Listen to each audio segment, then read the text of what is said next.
I like who I am out there. I know that sounds really cliche and weird, but especially when I do a really long backpacking trip and I'm gone for weeks at a time. By the time I come back, I'm like, I don't know, I'm changed in a really good way. Episode 384, Backpacking, Hiking Trails, and Mount Rainier in the Pacific Northwest with Tami Asars. This episode is brought to you in part by Kind. Kind makes delicious, healthy snacks using whole ingredients. If you guys haven't tried it yet, their pressed bars by Kind are the best in my opinion. Go try the Mango Apple Chia. It's awesome. We've got a special offer for you guys to try 20 Kind snacks with their new snack pack. You can enjoy 50% off and free shipping on your first snack pack when you subscribe to it through Snack Club, which is Kind's monthly snacks subscription service. Go to kindsnacks.com/sports for more details. That's kindsnacks.com/sports to learn more and to subscribe to the snack pack. You're listening to the Adventure Sports Podcast, brought to you by 180 Tech. We talk with adventurers from around the globe to bring you the inspiration and motivation you need to get started in the outdoors or to keep you moving if you're already there. Now here's your host, Kurt Linville. Hey friends, Kurt here. Thank you again for listening to the Adventure Sports Podcast today. Today's show is all things Mount Rainier National Park, including all things hiking. We're going to talk with Tami Asars, who is kind of a quasi-semi-professional backpacker, hiker gal who's written 4 books about backpacking and hiking in the Pacific Northwest. She grew up in the Pacific Northwest. And I'm really excited to, this time, not just hear about climbing Rainier, which we've had on the show several times, but hearing about the Northwest in general and specifically Mount Rainier National Park. So, Tami, thanks for your time today. Thanks for having me, Kurt. Yeah, you bet. So, Tami, you have not just written the book on Mount Rainier National Park. You've written 2 books on Mount Rainier National Park and books about other areas around there. That makes you kind of the expert. Thank you. Well, yeah, I mean, I do spend quite a bit of time down there, so I feel like I have quite a bit of knowledge about the park and kind of know it intimately, all its little backcountry areas and where people get out and explore, or should be getting out and exploring, which is why I wrote the books, to help them find those spots. Right on. So we're going to come back to the books a little bit later and get more detail about what they are. I have your most recent book, which is Day Hiking Mount Rainier, in front of me, Tami. And I've been going through it, and it's a beautiful guide, 80 different day hikes in and around Mount Rainier National Park. So we're going to get to that in a little bit. But first, I want to talk about a little bit more about you and what it was like growing up where you did, and then about hiking in general.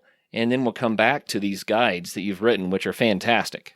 Yeah, thank you. I grew up in Western Washington. I kind of bounced all over. I was born in Bellingham and bounced out to the San Juans, then grew up going to high school in Marysville, Washington, and moved to Seattle area where I went to college, and then eventually sort of migrated towards the Cascades and now live in North Bend, the beautiful suburb of North Bend, Washington.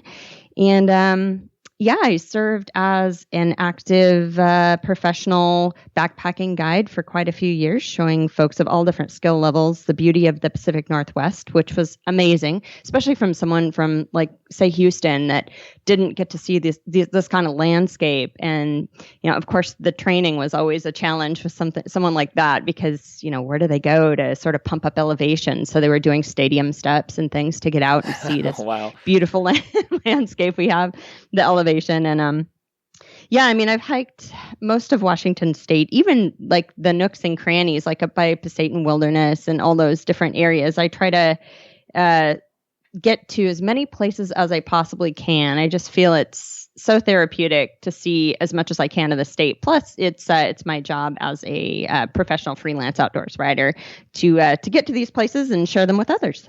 I love it. I love it. I like to ask this question to everyone who comes on the show who likes hiking and backpacking. Why do you hike? What's in it for you? Well, for me, I just find a better version of myself when I'm out on the trail.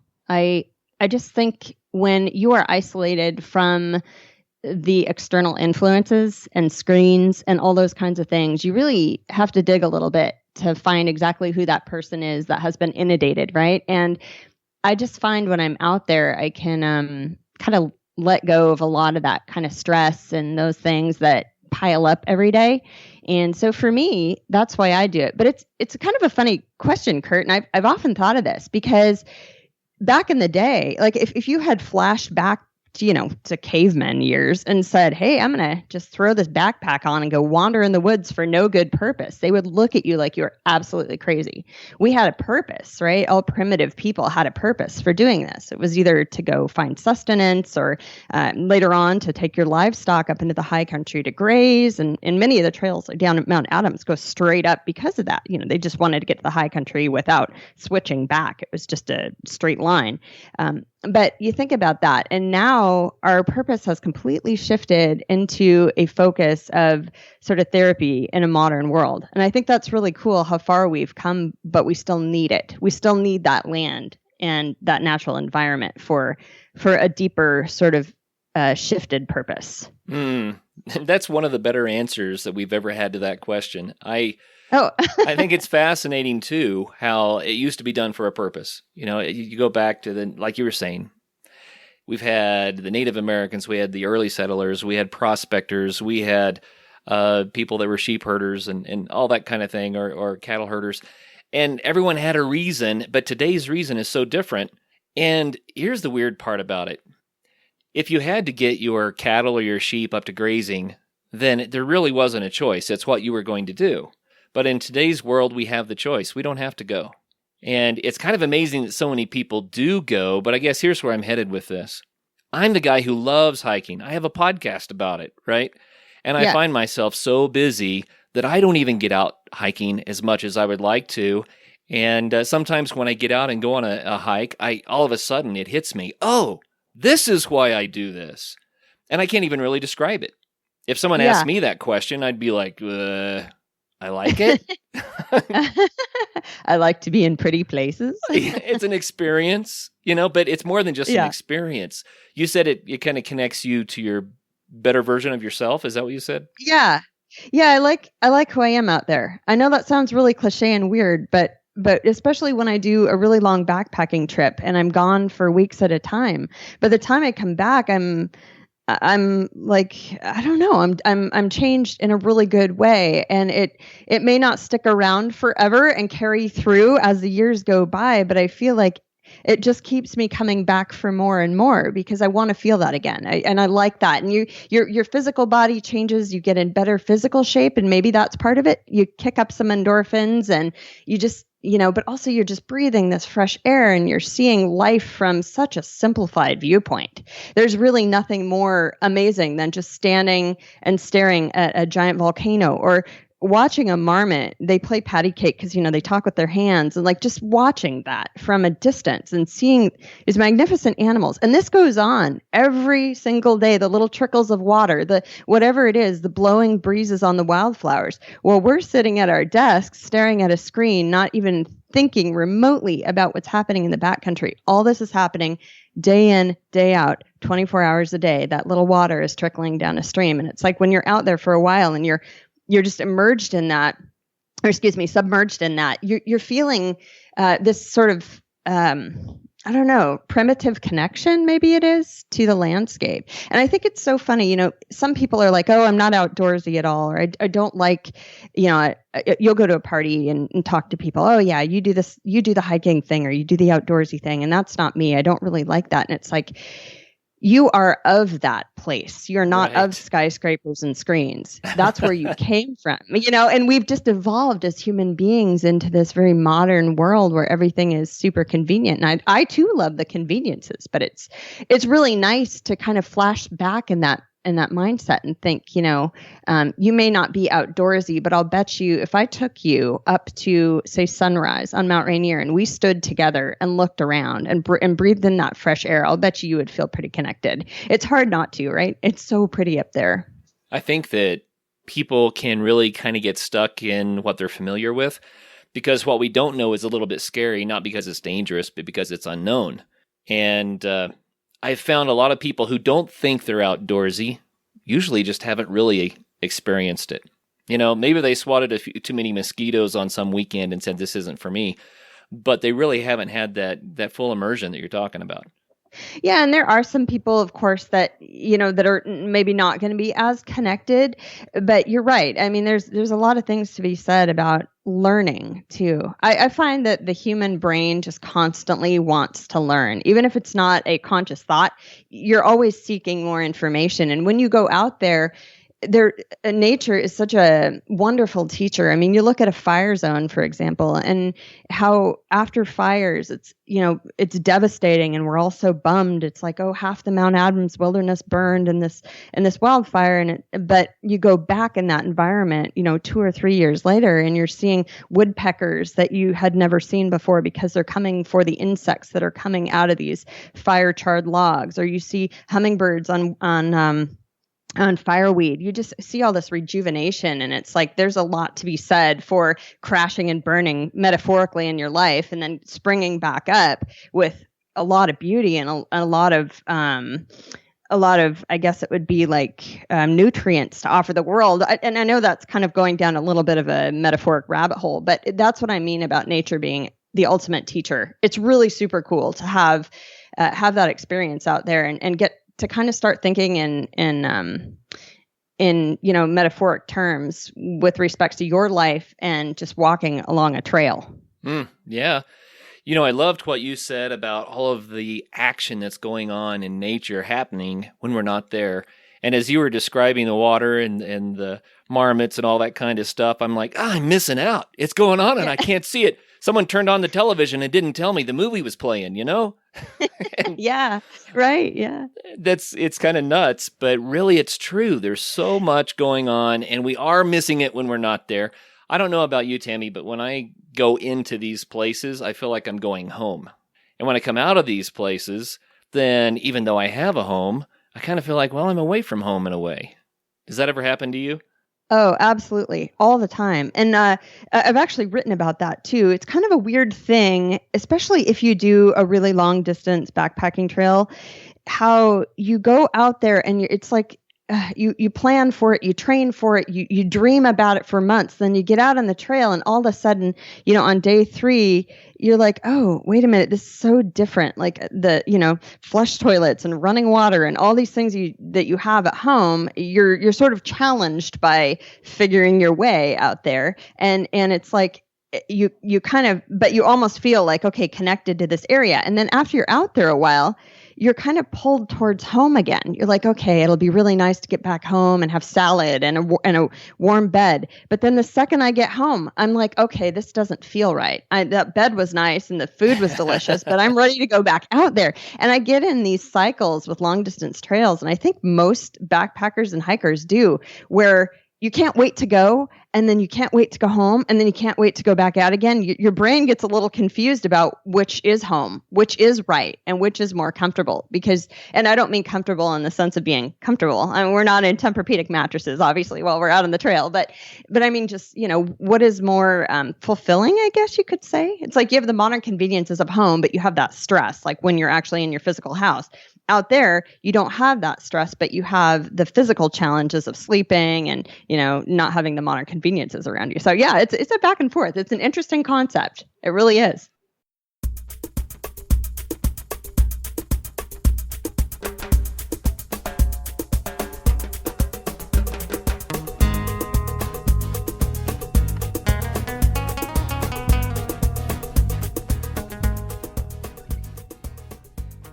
I kind of feel like when I'm in my home in town, I kind of feel like that's what rests my body and is the convenience is fed. I can really do things then to take care of my physical self.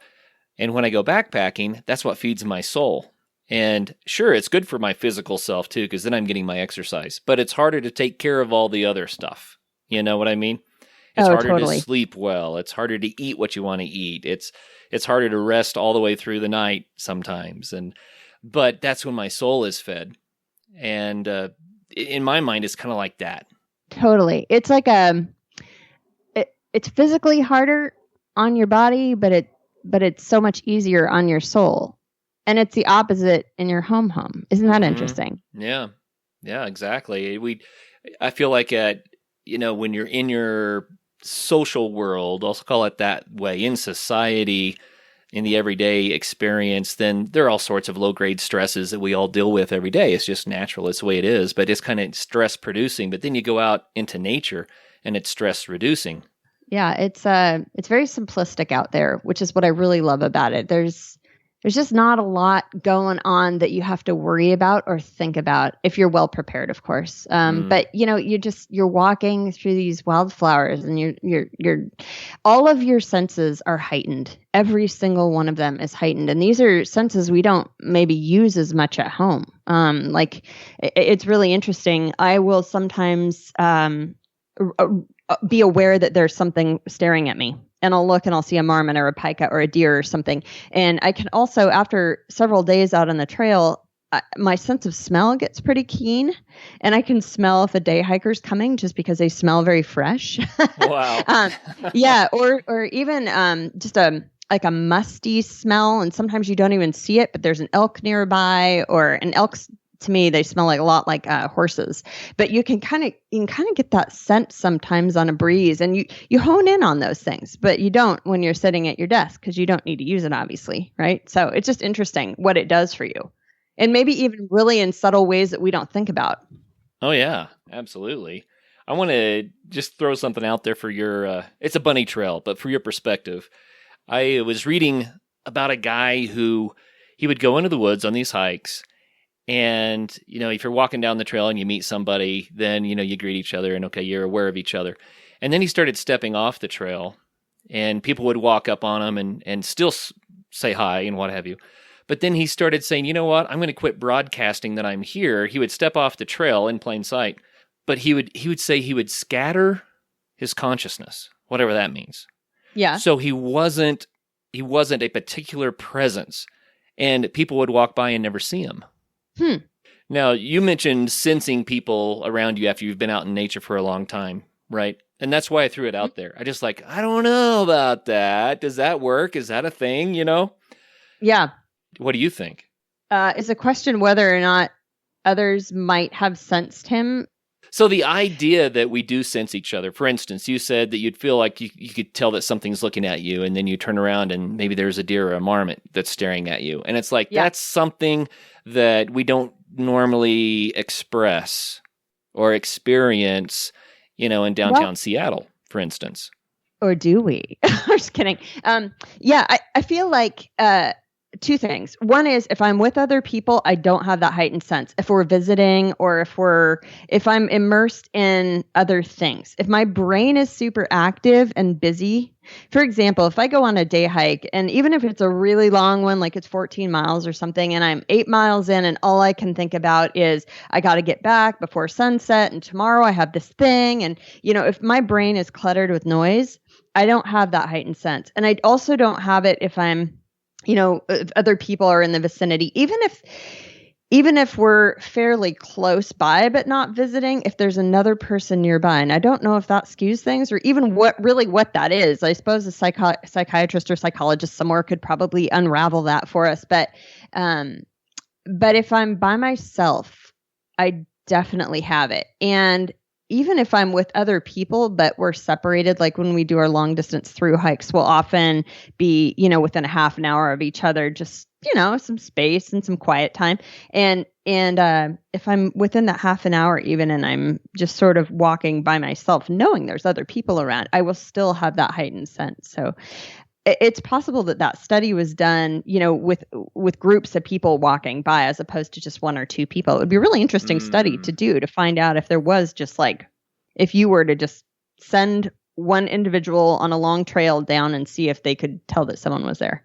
Well, this is kind of like I said, a bunny trail, but I love what you're saying about a heightened sense. And it's not like this is extrasensory perception. That's not what we're talking about. We're talking about what humans have always had.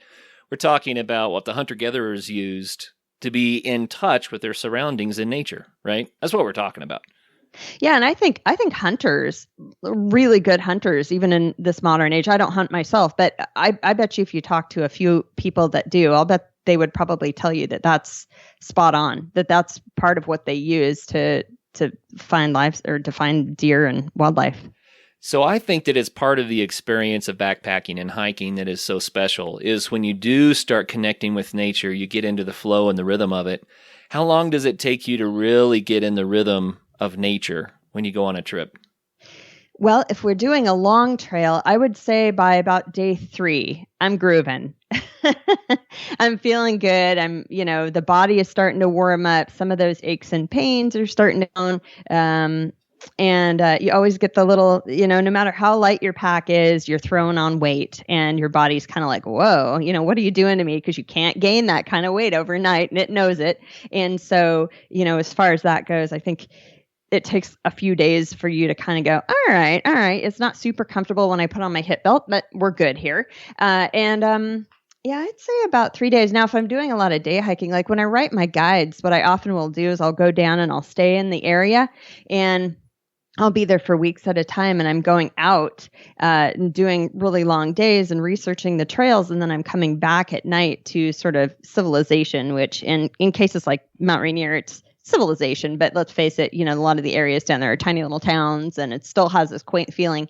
But you still get that feeling, maybe not quite as much as on a backpacking trip, but it's still, you get that sensation of being out there and sort of and settling in with whatever you're doing.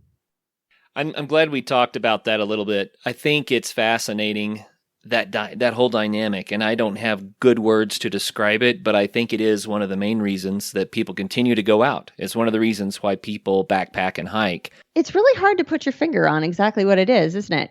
It's a feeling. It's the way you feel. And like the only way I've really found words for it is just a better version of myself. I feel healthier. I feel it physically and spiritually. I feel healthier out there. Yeah, I get it.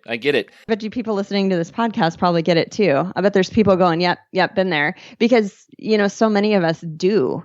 We do that. We go out there and we feel a different way. It changes the way you feel, and it changes the way your day is going. I mean, you're coming back, even if you're doing a day hike, you're driving down to Mount Rainier and you're doing this day hike and you're coming back. The ride home in the car feels somehow elevated and a little bit better. You know what I mean? Mm-hmm. It's just interesting. At least that's my experience. That is if you're not sound asleep. If it's a really hard hike, you're probably sleeping all the way home.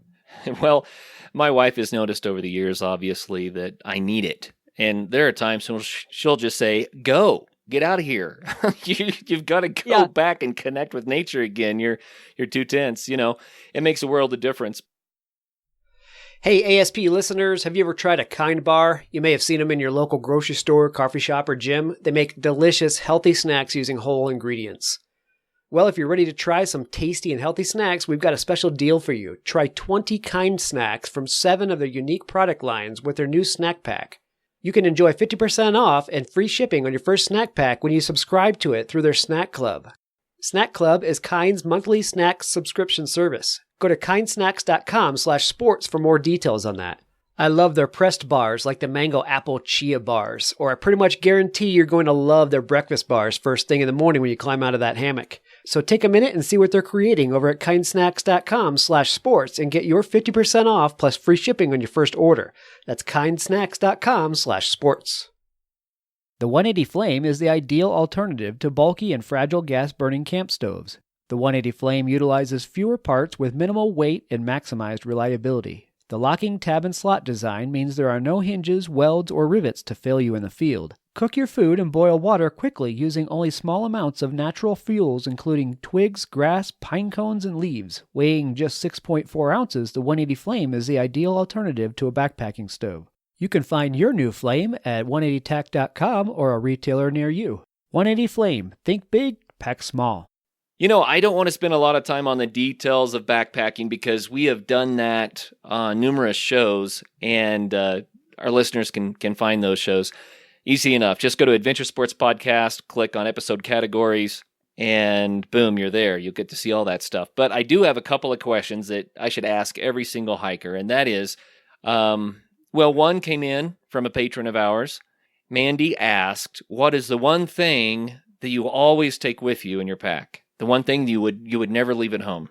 Well, this is going to be the most boring cliche answer ever, but I have the 10 essentials and I have them in a little it's like a little mesh bag. And so what I did is I went and bought everything that goes into the 10 essential kit. And I know this might sound like overkill and people are going to think I'm crazy, but because I do so much backpacking, I have this little tiny headlamp and it has new batteries and it lives in there. It never comes out of there unless I need it during my expedition, but it lives in there.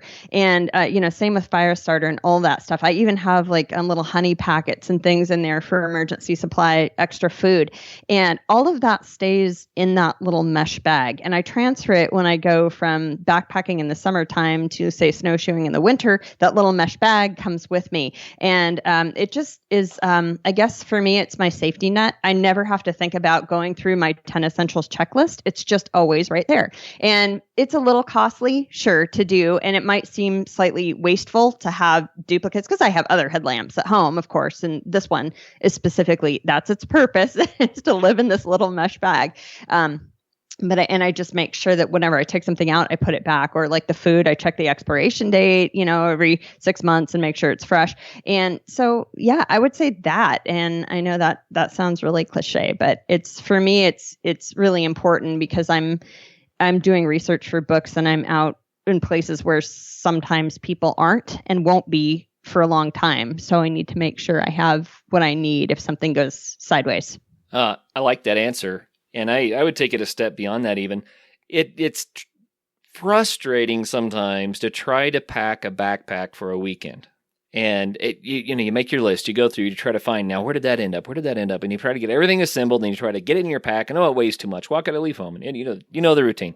But if you already have most of your gear in the pack already ready to go, that's kind of the next step. Then it's like, add some food, I'm good to go. And it makes it so much easier to get out there. I think that people would do it more frequently. You know what I mean? Yeah. And I was always scrambling. That's why I did this, because it was like, okay, I got to bring fire. I got to bring, and you're going through the list in your head. I got maps and compass in it. And you do have to obviously think about your maps. But I mean, I was going through this constantly, and it was like a constant state of chaos before I went out every single time, and just making sure I had everything. And so I was like, okay, here's what I'm going to do. I'm going to organize it, and it's going to be perfect, and I'll do this. And it's been great to have this little kit. So very, very cool. I think what you mentioned about duplicates makes sense too. You might as well have duplicates. If you know you're going to pull your compass out of your backpack to go do something else with it, then buy a second compass. Just let one live in the pack. You know what I mean? Yeah, totally. They're not that much money. And, people often get really weird about gear and the cost of gear and all this. But I always tell people, hey, you think of day hiking or backpacking as going on vacation. If you were to go out and have like a really awesome staycation, so you're going to visit museums, you're going here, you're going there in towns, or you're going to Hawaii for a week and you're going to, stay in a resort or whatever, you're going to pay good money for those nights. Well, backpacking is the same way. Just buy the high-end gear. You'll have it for a long time and just sort of chalk it up to your vacation fund. And same with day hiking, like buy the stuff, have it, consider it a really fancy trip to the museum and dinner out, and then just keep it in your pack. And it's well worth its money if you ever need it. It's the best money you ever spent. I like that. I really do. I think the money is actually not much when you divide it by the amount of joy you get out of it. You can spend a lot of money on entertainment these days. Oh, sure. Yeah. This is a simple, once you're geared up, like you said, it lasts for years and years and years and years and years, and it's essentially free after that. So. Yep.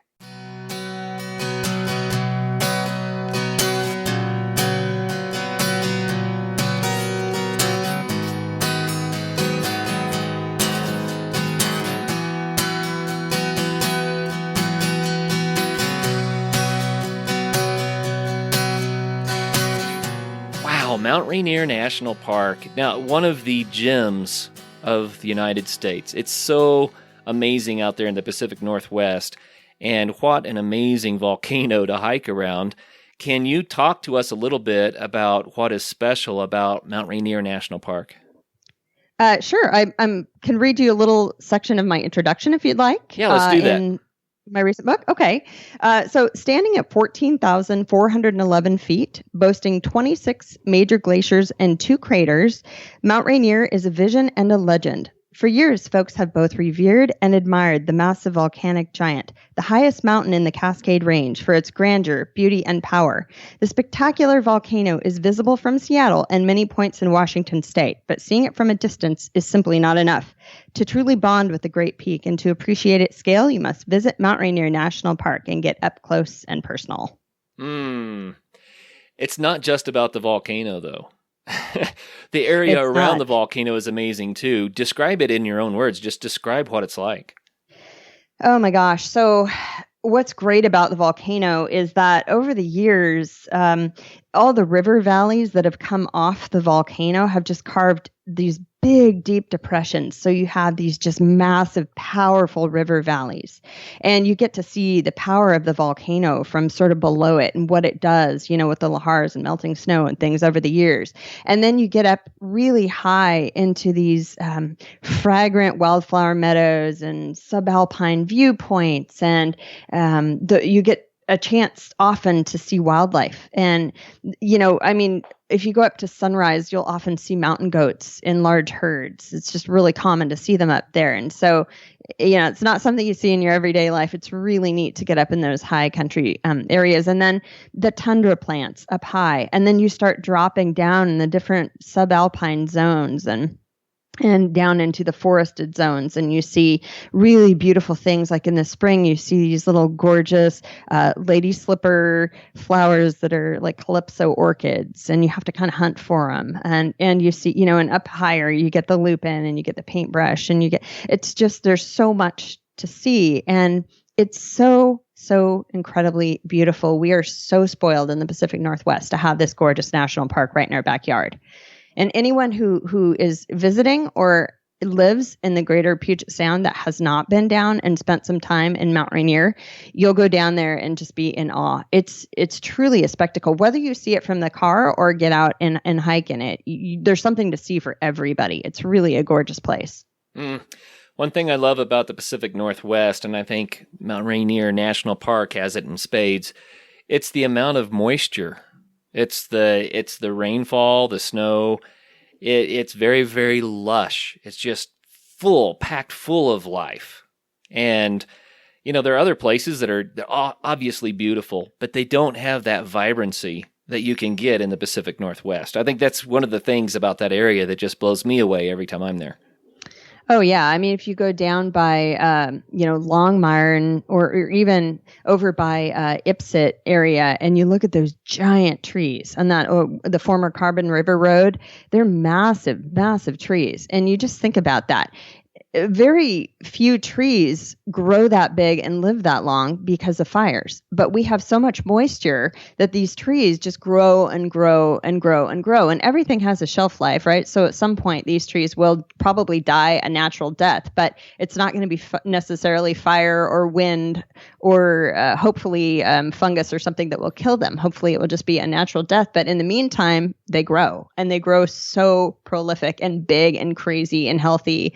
And in fact, some of them are so tall that when you're standing at the base, it's one of those things that's almost undescribable. You really get your place in the whole universe when you're standing next to them. You realize that you are truly just an ant, right. in the world, and the world around you is just huge. Well, when I saw some of the big trees that are out there, my perspective first was that I couldn't comprehend it because I knew how big a tree was, and what I was looking at didn't fit that. It just, it kind of twisted the mind for a little bit there. Like, what? And you just start feeling very, very small, like you said. Yeah. If that's that big, then how big am I? But how amazing is it to encounter another living thing? It might be 1,000 years old or older, and it's just massive, Yeah, I think I can't help but personify everything. So I think of a tree, like, if you were a person, what have you seen, over the years? What has changed? And when you think about a national park, I mean, Mount Rainier was signed into becoming a national park March 2nd in 1899. So it's one of, the first national parks. And you think about that, and very little has changed in the eyes of a tree in that park. I mean, it may have gone from horses to, old fashioned cars to regular cars to a washed out river valley and hikers carrying different types of packs, but really, not a lot more has changed, which is so cool to think about that. Yeah, we're just kind of a blip on the radar, aren't we? We are. Yep. That's amazing. Yeah. To think about. As I'm sure you know from listening to the Adventure Sports Podcast, some of the safest and best snow conditions for backcountry skiing of the whole year happen in the springtime. And Bentgate has the gear you need. Come check out the latest in alpine touring, telemark, NTN, and splitboarding gear. They have brands like Black Crows, DPS, Dynafit, G3, Icelantic, K2, Technica Blizzard, Arc'teryx, Mammoth, Solomon, Volley, Neversummer, Jones, and BCA. And you do need to be safe out there. Bentgate has the latest in avalanche safety gear. They have beacons, airbags, shovels, and probes, and they're ready to help you educate yourself on snow safety. They also rent out gear, so you can get your skis and your boots there, as well as your avalanche safety equipment. What's more, they also have free demo ski days at local resorts, so you can try out the latest gear. Now, how much fun does that sound? So swing by Bentgate in Golden, Colorado, or go to bentgate.com to find your new gear, as well as to get updates on all of their events. Well, you've written 2 books that are focused on the national park. And just go ahead and tell us what those 2 books are and how they contrast each other. Sure. So my first book, Hiking the Wonderland Trail, is a complete guide to Mount Rainier's premier trail, which is approximately 90 to 93 miles, depending on which map you follow and who you ask, around the base of Mount Rainier. And it goes up and down like the stock market, through the river valleys, and then pops you back up into the high alpine country and drops you back down into these spectacular river valleys. And it's a challenging trail for sure. It climbs about 22 to 23,000 feet of elevation gain around the entire thing. So it's there's a lot of challenge in it for sure, but it's so spectacular. I would wish every child and guinea pig the opportunity to get out there and do it, because it's when I talk to people about it, I almost always, the response I get is, "Oh, I want to go do that." And I tell them, do it. You get one lap around this track in life. And the Wonderland Trail is one of those places that you're going to tell your grandkids about that you did, because it sticks with you. It's just true soul shampoo. There's so many places I think back on that trail where you're just standing in awe of something. The mountain looks so different from so many different angles. The way we see it from Seattle is totally different than the way you're going to see it in the backcountry. It looks like in places it looks pathetic, like a little crumbling mountain of stone. And you look at it, and if someone dropped you there out of a helicopter to stare at that mountain from the Wonderland Trail in that particular spot, you'd be hard pressed to say that was Mount Rainier. So that's what I love about it. It has such a changing face. The other thing is you get a little glimpse of history, because there's patrol cabins, ranger cabins in the backcountry there. And so those were built a lot of times by innkeepers, and they were used for patrols back in the day. And now they're just kind of interesting old historic relics on the National Historic Register. And you get to go up, get up close and personal and look at them and kind of think about life back in the day. And I love history, so I think that part of it's really neat too and interesting. So I have the Wonderland Trail guidebook, and then I also have Day Hiking Mount Rainier, which is just hot off the press. And that one, like you had mentioned earlier, has 80 hikes in it. It is full color. And I tried to put something in there for everybody because, I know there's folks out there with little kids and folks with physical limitations that still want to get out and enjoy the park and see things. And so there's some easy hikes like Shinias Falls and Carter and Madcap Falls and like Shadow Lake up by Sunrise. And then there's some more challenging ones like the washed out area of the former Carbon River Road now requires a very long walk to get up to see the Carbon Glacier. But if you're so motivated, you can certainly do that. And then I put some hikes in there that are on the outskirts of the park because I think there's a lot to be seen. One of my favorite ones that's on the outskirts, if you guys haven't tried this, is right in the heart of Crystal Mountain, which is so crazy. It's a commercial ski resort. But there's a beautiful lake called Hen Skin Lake, and there's a loop that goes all the way around. And you get into this forest, and you come across this gorgeous lake, and you would be hard-pressed to know that you're right next to a ski resort. It's really beautiful. And then you keep walking, and you come up to another lake called Lake Elizabeth, and it's just gorgeous. And it's all subalpine, so it's real pretty, like meadows and and big trees. And then there's also a lot of elk down there. So you often see herds of elk, and hardly anybody goes there. So you'll often have the place to yourself. And what I really love about it is once you get through this area, if you do, want to treat yourself, the trail will actually take you up to the top of the gondola so you can get a bite to eat. Like, finish your hike with a big old fat burger from the Summit House restaurant and get great views, and then continue your hike down. I mean, it's kind of a novelty to be able to say, yeah, I stopped at a restaurant mid-hike. But what's great is it protects you from the commercialism until the very end, and then you can get up there and do that if you want to do that. It's kind of a fun thing to do for the day. So there's a lot of variety in here. That's what you're saying. Yeah, tons of variety. I mean, you can get lost in true backcountry experience where you won't see people, or very few people most of the day. Or you can go in places like, the visitors areas in Sunrise and Paradise are going to be populated, but there's so many beautiful hikes in there that you'll definitely want to check those out as well. And I wanted to mention, looking through the book, I like the format where you have the routes are ranked by difficulty from 1 to 5, but they're also ranked by, I don't know what the word is, but how wonderful the experience might be. And I think that's kind of cool. Obviously, it's subjective, but how did you rank those things? Yeah, it's very subjective. It's hard to do, because it depends on who you're talking to. If you talk to someone who doesn't hike very often, the level of difficulty is going to change tremendously from someone who does it all the time and their muscles are conditioned to it. So that's kind of hard. I try to go right in the smack dab middle of those two things and try to look at it from someone who is, an average hiker and what they would feel about it. But then the other hard part is, as far as like wildlife viewing and exceptional views and all those kinds of things, it's like I could have put exceptional views on almost all of these hikes because there's so much to see. Even like the deep forest has exceptional views. I mean, they're not sweeping panoramics from, some vista, but you can stand in there. I mean, I've seen pygmy owls and just really cool psychedelic looking little mushrooms in some of these areas that are just really, really beautiful if you get a macro camera on them. And there's stuff to see in all these places. So that was really hard to do, but I did the best I could. I tried to put difficulty where people would agree with me. The majority of people I asked, say if I was doing like a poll and they had hiked it with me. So that's kind of how that landed there. Nice. I'm looking through the book and the photographs are amazing. So what you're describing, I'm looking at in these pictures.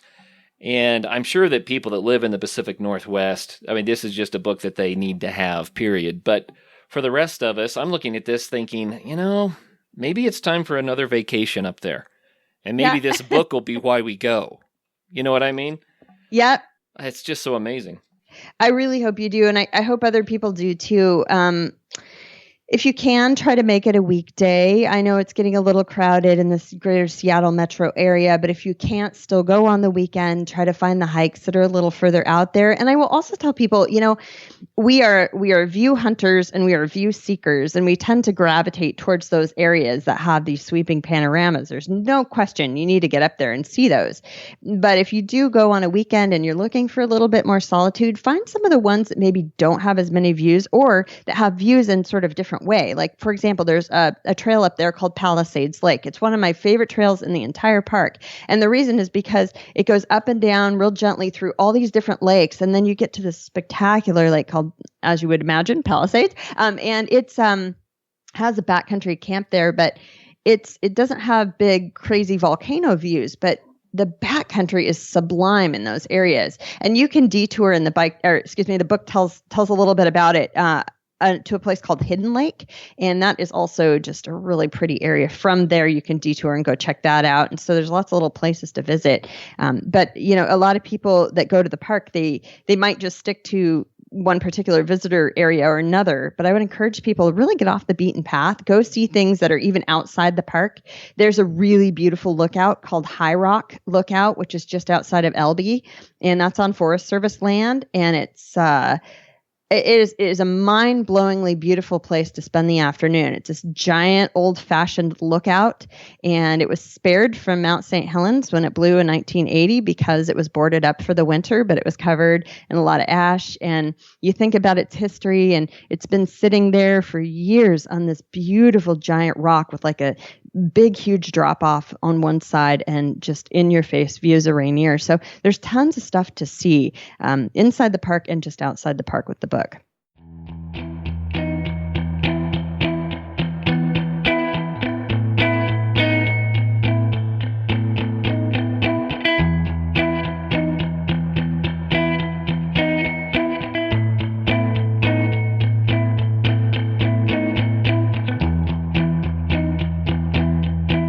I'm going to ask this question from a perspective of someone who doesn't live in the shadow of the mountain. Okay? Mm-hmm. Mount Rainier is an active volcano. Mm-hmm. And people that look up on the, on the horizon and see it every day, it just becomes a presence for them. But for other people, what does it mean that Rainier is active? And how has it felt knowing that it's there and it could get violent? I mean, what are some of the things that happen? Probably one of the most threatening things that can happen is a lahar. And we just saw some of that happening in other countries that are having volcanic outbursts right now. But a lahar occurs when pressure builds up in a glacial lake or when melting snow and ice ruptures loose and heads down the slopes of a volcano. And sometimes those travel. I mean, it's fast moving water, and it's not just water. It's sediment and it's debris and it's viscous like concrete. And it comes fast and furious at speeds of sometimes 50 miles per hour. And that is pretty much the biggest threat of the volcano. And should a giant one occur, there's been studies done that it could wipe out, you hear all these scary stories that it could wipe out towns that are downstream and things like that. But there's seismic monitor stations installed on Mount Rainier. And there's also geohazard warning sirens in specific areas that have a lot of public activity. And they would in the event that would happen, they would sound an alert. So you would hear that. But if you are traveling in the backcountry and you feel prolonged shaking of the ground, or there's a rapid rise in water levels, especially like near rivers and creeks, if you're standing there, you hear a roar like a freight train, or you smell something super earthy, like just a weird, funky smells coming at you. You want to make sure you're at least 160 feet above a river valley and sort of out of the flood zone. Now, that said, that might scare a lot of people away, but know this, the volcano, the odds of it erupting in our lifetime are fairly low. At least that's what the experts say. So folks shouldn't worry too much in the backcountry about potential hazards. Instead, just spend your time watching the puffy clouds float by and smelling the breezes and just enjoying what the backcountry offers without being too concerned that it's an active volcano, because there are scientists watching it at all times. So we do have a little bit of a safety net with experts in the know. Yeah, it's not going to suddenly blow its top without giving us a little bit of warning, that's for certain. Yeah, I mean, you look back at the eruption of Mount St. Helens, right? And that was in 1980, before a lot of the scientific knowledge that we have now was discovered and a lot of the technology was developed. And even then, they knew it was imminent. So there will be a lot of different things that we will see before any major event happens, hopefully. Well, you know what? This may sound backwards, but part of the draw to Mount Rainier for me is that it is an active volcano. The idea that it's a place where the earth is expressing itself in this way and that you can go look at it and kind of be a part of it. Have you ever felt the ground shake or anything that would be really unique to a volcano?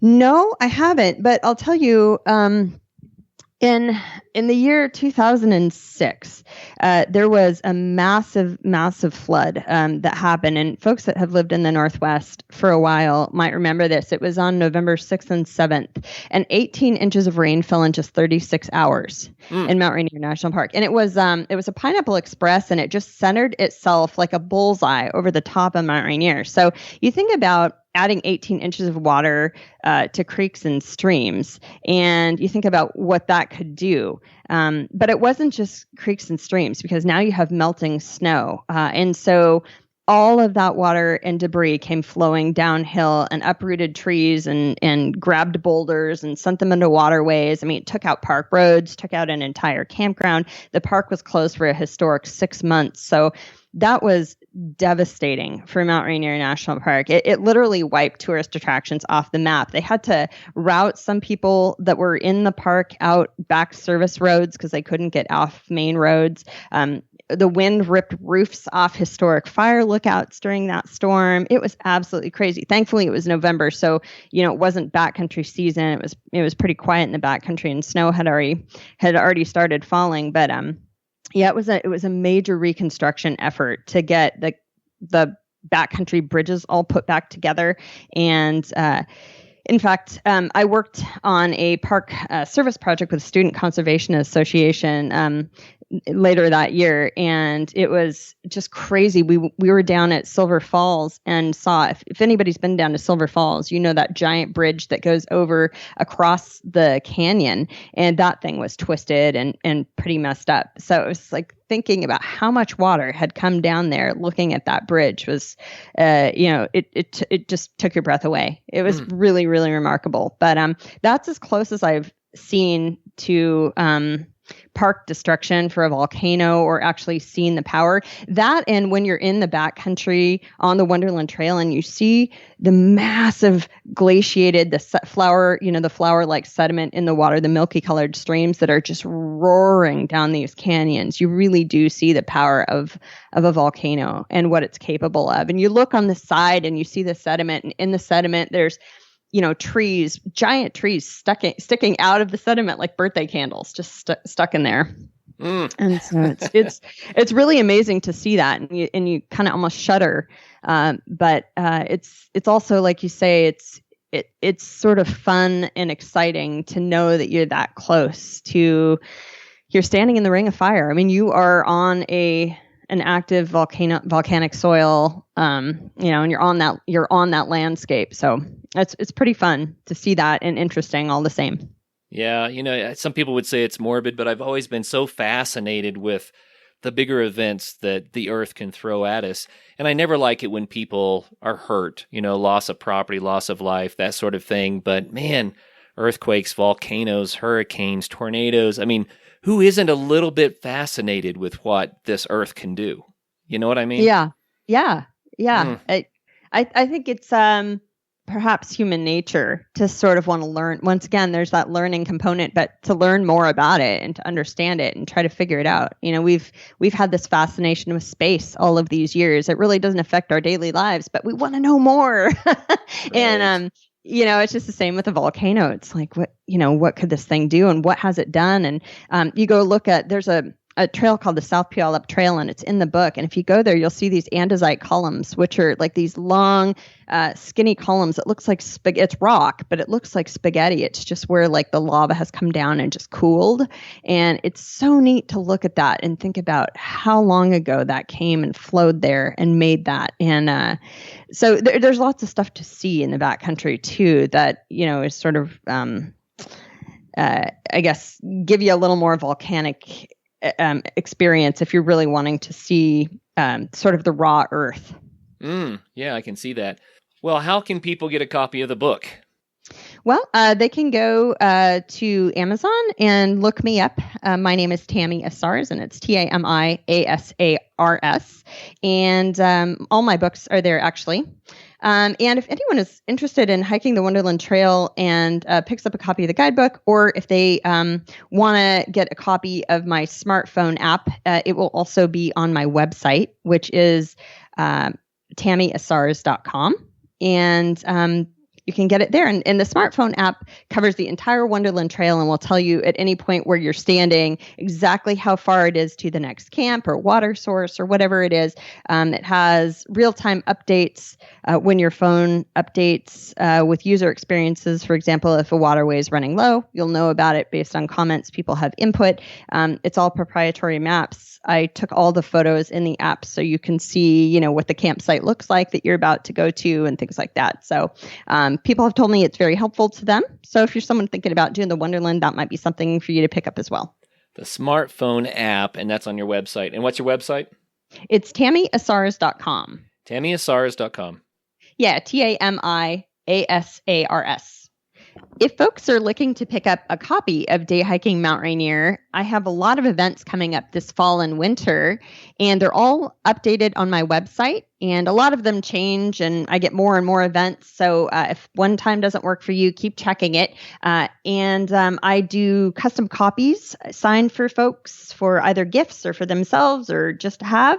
And I sell them all at the events. So feel free to log on to my website. And again, that's TamiAsars.com.